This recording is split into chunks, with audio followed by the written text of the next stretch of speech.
Good afternoon, kapogi. Today's video ay magluluto tayo ng kanin na mais. Kung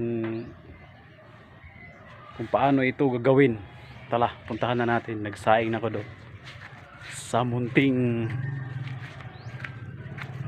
kusina. Yan mga kapogi, medyo madilim lang mga kapogi.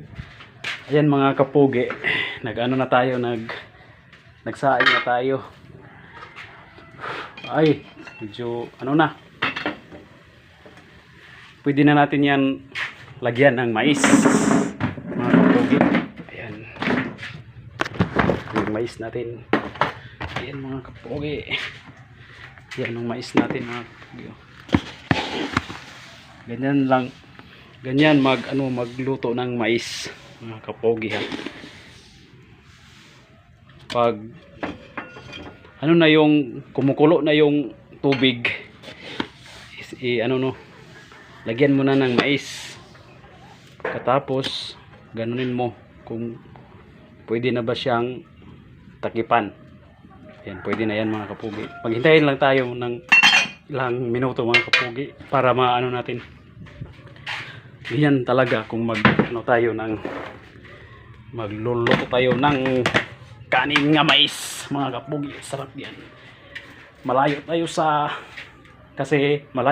diabetes kasi hindi gaano ma-sugar yan mga kapugi, yung mais na yan. Yan mga kapugi, dito yung ano namin. Ay mother, laki ng kwintas.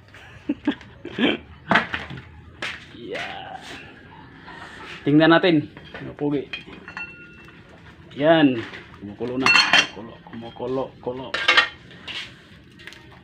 Ano lang yung panggatong lang yung ginagamit namin. Okay. Matipid ito, matipid.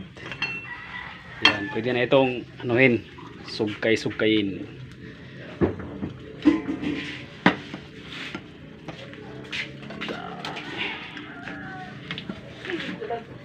Lupay, kidaghanan ng lupay diha. Na, uy, ang daghara. yan.